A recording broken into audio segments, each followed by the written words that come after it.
Para falar de Python, a gente precisa falar antes de programação. E uma analogia interessante para programação é culinária. Todo mundo já deve ter tido alguma experiência na cozinha, seja ela boa ou não. Mas normalmente como que a culinária funciona?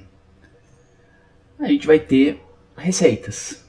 Então, por exemplo, para uma receita de bolo de chocolate, a gente tem aqui os ingredientes e o modo de preparo, as etapas. Então a gente tem que misturar o açúcar com chocolate em pó, depois as gemas e o óleo, e assim a gente vai até ter o resultado final.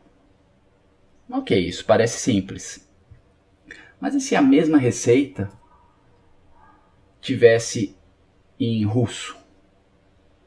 Daria para fazer? Provavelmente não, né? A não ser que você saiba russo. Então a gente tem que qualquer receita, script, tarefa, quando a gente for trabalhar em qualquer lugar, inclusive em programação, a gente vai ter dois componentes. O primeiro componente é a lógica do processo. E essa lógica tem que estar em uma sintaxe ou numa linguagem.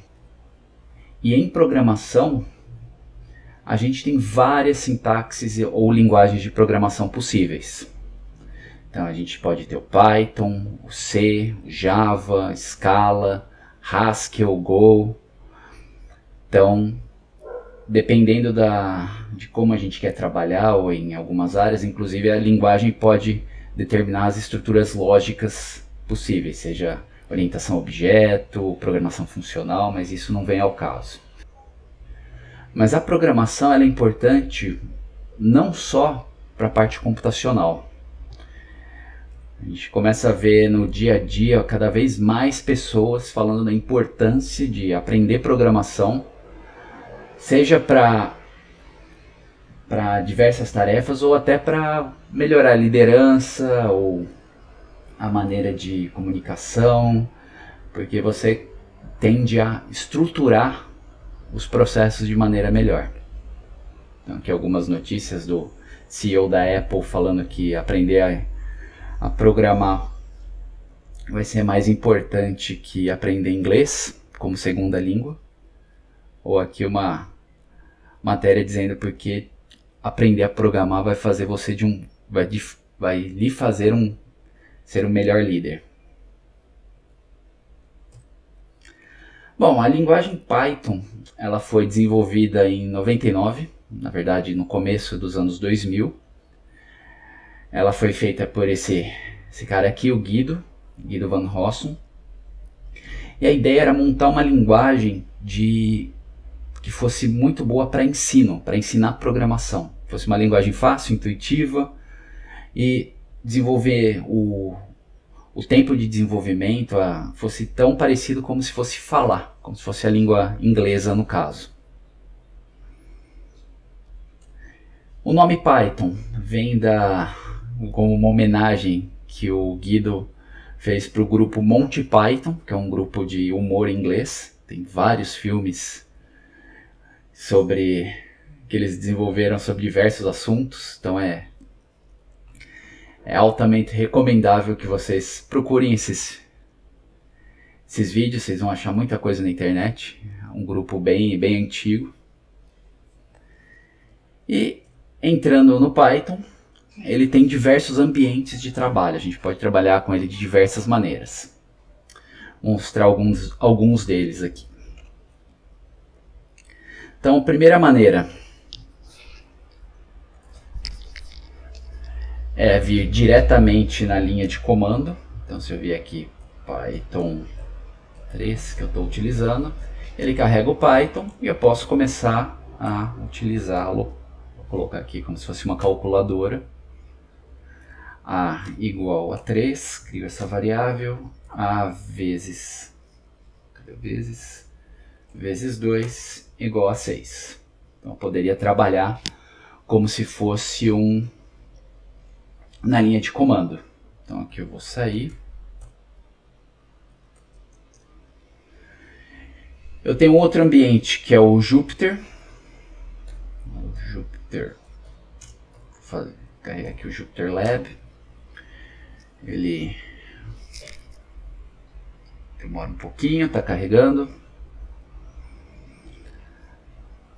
Posso trabalhar aqui como se fosse o que vocês vão ver como notebooks. Você tem que chamar de notebooks. Eu tenho uma sequência de células de programação e de texto que eu posso inserir. Então aqui eu tenho todo o código de tudo que eu for fazendo. É uma maneira de se trabalhar. Vou só sair aqui dele, fechar. Ou eu posso trabalhar também, no caso aqui é o Spyder, que é um ambiente de programação. Então, para quem trabalha com programação como se fosse em Java, está acostumado com ambientes de programação de desenvolvimento. Eu tenho o código, as variáveis, aqui o próprio Python console para eu ir vendo o que está ocorrendo. Então, de novo, eu coloco uma variável A igual a 3, criei a variável está criada aqui, ou B igual a 7, A mais B, 10. Eu posso fazer isso escrevendo aqui o código e salvando. Todas essas maneiras que eu falei até agora, você precisa instalar o Python na sua máquina. Para não fazer isso agora, vocês podem utilizar o Google Colab.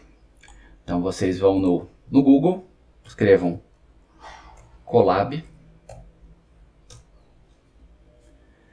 Então o primeiro item aqui, Welcome to Collaboratory, que é esse do Google Research. Vocês entram. Provavelmente vocês vão estar dentro de uma página de boas-vindas. E o que é esse Colab do Google? É um ambiente, ele está linkado à sua conta do Gmail, que você tem o Python para rodar direto no seu browser sem instalação nenhuma. Então aqui eu vou em New Notebook, ele vai abrir um novo notebook de Python, ele vai carregar. Bom, vai ter essa cara. Então aqui a gente pode renomear, colocar aqui primeiro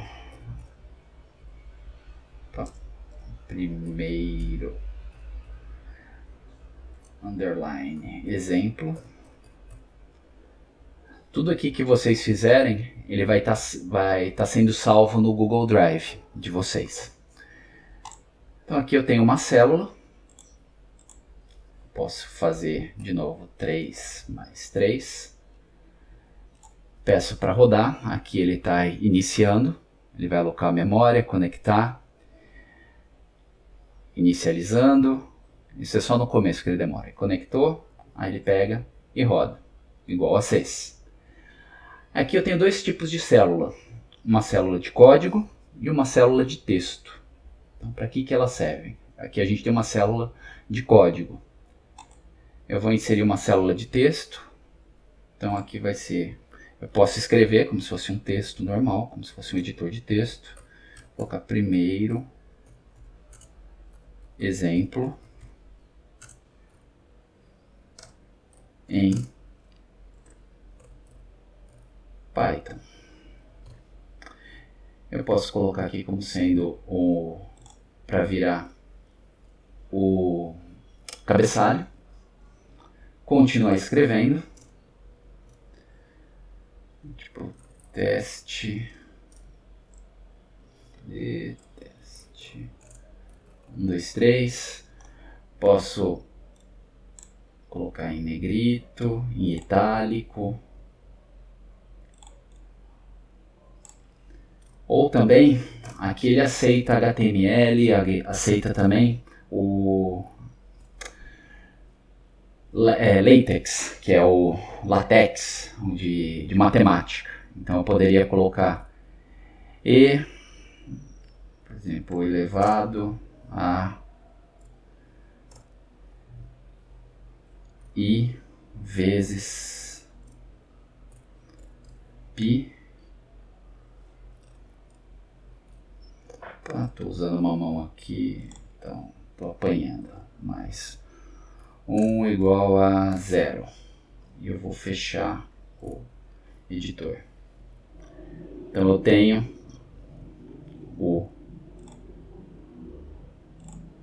esse editor, eu posso subir para ele vir para cima. E aqui eu continuo, eu posso ter mais códigos, eu posso colocar uma sequência de código, A igual a 3, A vezes 5, e vai dar 15. E toda vez que eu criar uma variável, ela vai estar nesse ambiente, então eu posso continuar usando. Então mesmo que eu pegue outra célula e fale A mais 7, ele vai funcionar. O A está definido como 3 nesse ambiente. Então esse é o Colab do Google. Vocês podem utilizar para coisa simples, para estudo, para aprendizagem. E depois, caso seja necessário, vocês instalam o Python na máquina de vocês para rodar coisas mais pesadas e robustas que vão precisar de mais memória, mais disco. Mas como primeiro contato, o Colab é bem tranquilo e bem fácil de trabalhar.